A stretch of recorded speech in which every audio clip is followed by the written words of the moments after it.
Hello friends, ఎట్లున్నారు అందరూ? Last time మనం కట్టెల పొయ్యి మీద చేసిన Telangana special item mutton curry bagara రైస్కి అయితే మంచి రెస్పాన్స్ ఇచ్చినారు అందరూ. మా వీడియో చూసి లైక్ కొట్టి సబ్స్క్రైబ్ చేసిన ప్రతి ఒక్కరికి really thank you so much.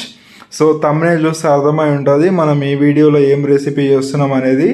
So puri tomato పప్పు తెలంగాణలో చాలామందికి ఇది మోస్ట్ ఫేవరెట్ బ్రేక్ఫాస్ట్ అని నేను అనుకుంటున్నా. నాకు తెలిసినంత వరకు అయితే మీలో పూరి అంటే ఇష్టం ఉన్న వాళ్ళు ఎవరైనా ఉంటే మాత్రం ఖచ్చితంగా లవ్ పూరి అని కామెంట్ చేయండి.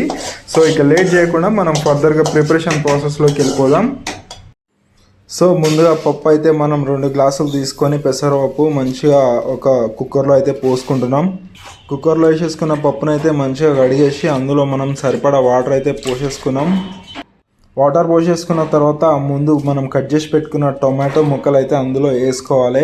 పచ్చిమిర్చి మాత్రం ఇప్పుడు వేయదు, మొత్తం అందులో కరిగిపోతాయి పచ్చిమిర్చి వేస్తే. పచ్చిమిర్చి ఒక 2-3 విజిల్స్ వచ్చిన తర్వాత లాస్ట్కి పోపేసే ముందు వేద్దాం. టొమాటో అయితే వేసుకున్నాం, అట్లనే కొంచెం మనం పసుపు కూడా వేసేసుకుందాం. సరిపడా పసుపు వేసుకోవాలి. కొందరు ఆయిల్ కూడా వేసుకుంటారు, కాకపోతే మనమైతే వేయం. అన్నీ వేసుకొని ఒక 3 విజిల్స్ వరకు ఉడకబెడితే మనకు పప్పు అయితే ప్రాపర్గా కుక్ అయిపోయింది, మీరు చూస్తున్నారు.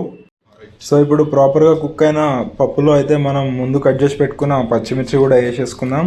సో పచ్చిమిర్చితో పాటు 2 స్పూన్ల కారం, ఎండుమిర్చి కారం కూడా వేసేసుకుందాం. సో మనం టమాటో పప్పు కాబట్టి మనకు కారం ఎక్కువ కూడా అవసరం పట్టదు, చప్పగా ఉంటేనే బాగుంటుంది కొంచెం కారం లేకుండా. సో కావాల్సిన ఇంగ్రీడియంట్స్ మొత్తం వేసుకున్న తర్వాత మళ్ళీ ఒక రౌండ్ పచ్చిమిర్చి ఉడకబెట్టాలి కాబట్టి మనం కొంచెం వాటర్ కూడా పోసుకుందాం.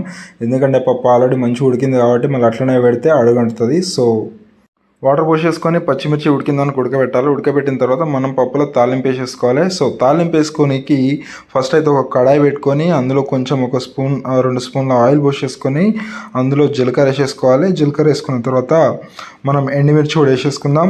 ఎండుమిర్చి వేసుకున్న తర్వాత ముందే ఒక 5 to 10 ఎల్లిపాయలు అయితే దంచి పెట్టుకోవాలి. ఎల్లిపాయలు కూడా వేసేసుకుందాం. ఎస్పెషల్లీ మనం తాలింపులో ఎల్లిపాయలు వేసినప్పుడు మాత్రం వచ్చే స్మెల్ అయితే అసలు క్రేజీ ఉంటుంది బాయ్. ఎట్లా అంటే మంచిగా ఇల్లు మొత్తం ఒక మంచి సువాసన అయితే స్వాద్ అయితే నిండుగా పోతుంది. సో ఇట్లా ఎల్లిపాయలు మనం ఇవి 2 వేసేసినాం కదా, ఎండుమిర్చి మంచిగా కొంచెం అవి క్రిస్పీగా వేగిందాక మంచిగా అట్లనే ఎంపుకున్న తర్వాత ముందే మంచిగా కరివేపాకు కూడా మనం తీసి పెట్టుకోవాలి. అది కూడా వేసేసుకుందాం. ఒక 2 రెమ్మలు వేసేసుకొని సో కరివేపాకు కూడా మంచిగా వేగిందాక మంచిగా అటు ఇటు అనుకొని ఇట్లా కొంచెం వేపుకోవాలి. ఇక్కడ మాత్రం మంట హై ఫ్లేమ్లో పెట్టకూడదు, పెట్టుకుంటే మాత్రం మాడిపోతుంది. తాలింపు మాడిపోతే మొత్తం టేస్టే సత్యానాశ అయిపోతుంది. అందుకే మనం సిమ్లో పెట్టుకొని చేసేసుకోవాలి.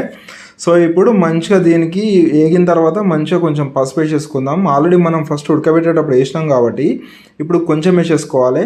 సో పసుపు కూడా వేసిన తర్వాత ఇంకా ఆ ఫ్లేవర్, ఆ స్మెల్ అయితే ఇంకా క్రేజీ చేంజ్ అయిపోతుంది. అసలు బాగుంటుంది. ఈ తాలింపులో పసుపు వేసినప్పుడు ఎల్లిపాయ వేసినప్పుడు వచ్చే స్మెల్ అయితే చాలా క్రేజీ ఉంటుంది.